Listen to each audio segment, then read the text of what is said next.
Ashita, welcome to my channel, welcome back to my channel. I came up with another interesting movie review of Alpha. So this movie, to be honest, when I saw the trailer and teaser, I didn't expect anything from this movie. I somehow felt like, okay, it's gonna be a flop. But then I again felt, let's be optimistic, let's not demise everything. But when I went to the film, I was totally proved wrong. This wasn't a bad film, it was a horrible film. Like, I really felt too disappointed in this film. There was this comment, it's a very funny thing. There was this comment when the teaser was going around saying ki I will bunk this film and go to school. I was like, why are you guys trolling, bro? Just because it's an Alia film, you guys are trolling. But I honestly wish I did that. I wish I bunked this film because it was such a horrible experience. After Dhurandhar, everyone in this country is just excited about the spy films.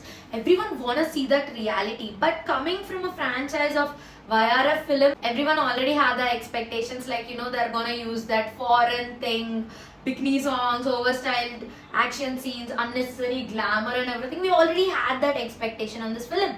But this film exactly did that. I don't know because we watched it Dhurandhar or what, but I felt extremely disappointed. Like, this is such an unrealistic film types. Coming to the storyline, the story revolves around Alpha, a program designed by Fateh. Alia Bhatt's character is Sita. She was adopted, captured and trained since childhood to become a war machine. She grew up basically never questioning Fateh, blindly trusting every order of his. She's basically a war machine, unkillable, she has super senses, she's the woman. But as the story progresses, she starts like questioning, okay, why is this Alpha being used? What are its motives and everything, and the crumbling everything that comes out, and odd dynamics and conflict forms between Alia and Fateh. Coming to the positives, I really loved this odd dynamics of Sita and Fateh. Like, the whole life she was believed like, he's correct, he's no matter what correct, he's this father figure for her. She was trained, like manipulated, brainwashed, groomed or whatever. Since childhood she's like that, and suddenly she realizes the emotional breakdown, the crumbling. Oh my god, when I saw that emotional base thing, I felt okay, this film might be good, not that bad, but obviously I was wrong. So let's come back to the negatives, because this is the only positive thing in the film and I can't defend this film in any other way.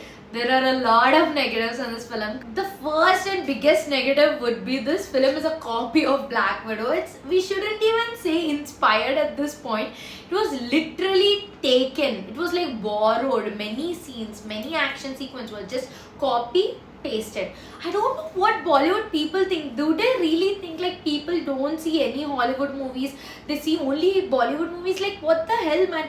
You're literally copy pasting the Black Widow movie. And the second and the biggest drawback is the dialogues, bro. I don't know which elementary school guy wrote the dialogues. It was too corny. Like, even listening to them, I felt so awkward. Alia tried her best to deliver the dialogues in a proper way, but obviously it didn't work. And the third and the worst and the biggest drawback is the opening action sequence. This really made the whole movie go pointless. It felt too unbelievable. Like, Alia, I don't know if it was her acting or the direction or the unbelievable thing. Like, she just didn't feel like an action star. She just didn't feel good in that role, and that whole action sequence was too fake, bro. Like, for God's sake, leave me types. And the fourth thing, the drawback, the same YRF spy film formula. We have seen it countless times at this point. The same foreign locations, glossy visuals, slow motion walks, unnecessary songs, over the top action scenes, style over the substance. At this point, I felt like they're not doing a spy film. They just want to do a glory and glamorous film with shooting pow, pow, pow. That's it. That's it, nothing more. Weirdest and funniest drawback is the commercial and the product placement thing. I felt like I was watching some TV mein ad rather than a movie. They just dropped many product placements. Like, what the hell, were you that low of money? And then coming to the unnecessary things that Bollywood does, like Hrithik Roshan cameo. Bro, it's not a suspense. Everyone already expected it and I'm saying it out. Like, I think Bollywood is just up in his head like very bad. I don't know why they want to just keep on doing this cameos. He just comes, he beats and he goes and you're like, oh my god, Hrithik Roshan, and we are had done.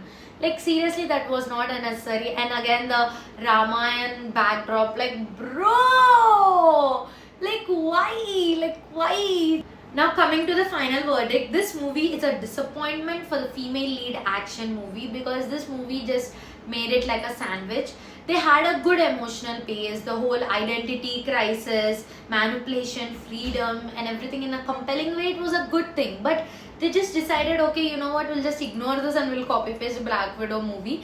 So that was such a big disappointment for me. This could have been the next of Bollywood, but the same thing they wanted to repeat, and the unnecessary subplots, poor writing, everything just made it more worse. So if you ask me if you want to go and watch this film, I would suggest don't go. Like it's not necessary. The money is just waste. If you want to watch it, then watch it on the OTT. Don't waste your money. And if you ask me, don't even watch it on the OTT. It's such a time waste film. I would give this a rating of 0.4 out of 5. It's a horrible film, guys. There, I said it. So that's it for the video, guys. I'll come back with another interesting video or else another interesting movie review. Till then, see ya!